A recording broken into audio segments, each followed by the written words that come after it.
Hi friends, welcome back to another episode of Generation Tech. My name is Alan.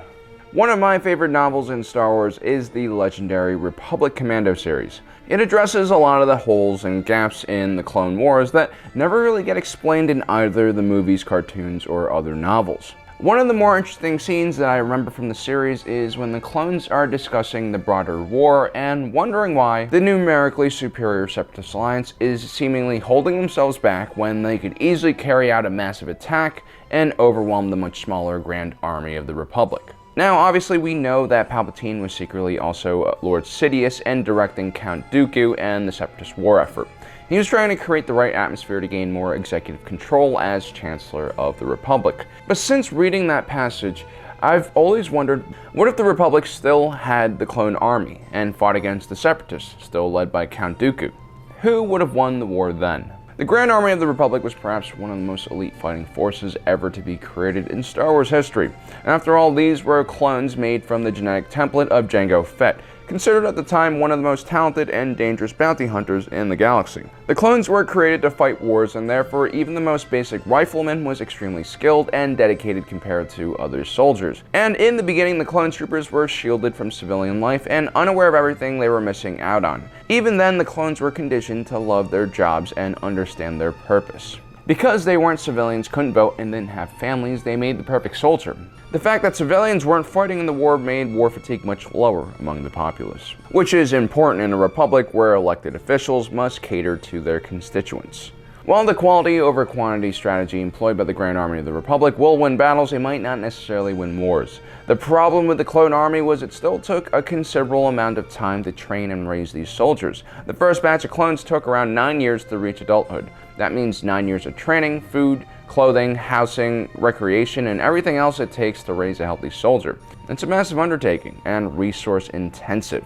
Now you might be saying, Alan, that's not all that bad. On Earth it takes at least 13 years to make a soldier. But think about who the clones were going against. The army of the Confederacy of Independent Systems. Because the CIS was mainly made up of smaller outer rim colonies and planets, they had much less manpower than the Republic. But at the same time, it had plentiful amounts of natural resources and cheap manufacturing along with a vast transportation network. This meant the majority of Separatist forces were made up of droids. Unlike clones, it only took hours or even minutes to produce them and have them battle ready. They didn't need to be trained or nurtured, and besides a blaster and some ammunition, they didn't require extra equipment like the clones did. Clone troopers were equipped with expensive helmets, armor, and in some cases even life support. The droids also didn't need to be housed and rotated from the front for R&R, and they also were much easier to repair when damaged. The prohibitive cost is what limited the size of the Grand Army. Only 200,000 clones were created for the initial batch, with another million on the way. On the other side, the Separatist Army at Geonosis deployed 1 million B-1 battle droids and had another 4 million in reserve along with many other droid variants. Now, it's clear that a clone trooper is far superior to a B-1 battle droid, and probably most droids. But how many B-1 battle droids can a clone kill? 1, 2, 10? Well, in earlier battles of the war, like on Geonosis, inexperienced Jedi officers led their troops in suicidal frontal attacks. Without cover and the ability to maneuver, the clones' main advantages, training and natural ability, were negated. Even though the clones won the day, they suffered huge casualties. Trading casualties with an enemy that can build soldiers within minutes is a quick path to defeat. As the war continued, the clones that survived continued to prove their mettle by winning battle after battle. But elite battalions like the 501st and 212th were fighting the majority of the battles and suffering heavy casualties and being worn down.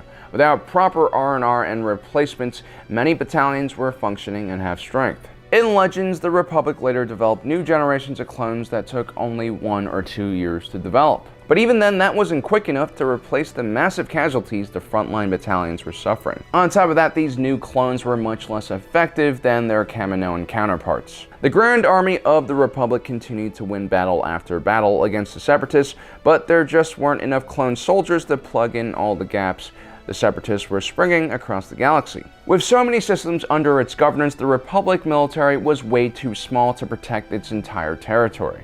Unlike the Republic, which sought to bring the CIS underneath their control, the Separatist Alliance just needed to convince the Republic that the war was too costly to fight anymore. It needed to make the war so difficult that the Republic would be willing to come to the negotiation table. For many citizens of the Republic, especially those in affluent core worlds, the war was very distant and something they only saw on HoloNet every night. Attacks like the one Grievous and Dooku carried out on Coruscant did a lot of damage, and finally brought all the death and destruction home to the core worlds. Like the massive Tet offensive the Vietnamese carried out against the United States and her South Vietnamese allies, the Republic was caught off guard and almost overwhelmed. And more importantly, the public was suddenly aware of how destructive and terrible the war was. The Separatist Alliance only needed to outlast the Republic's will.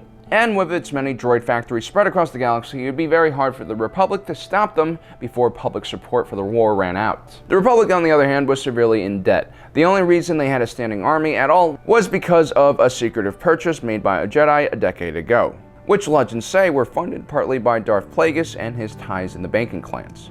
The Republic had no structure in place for a standing military.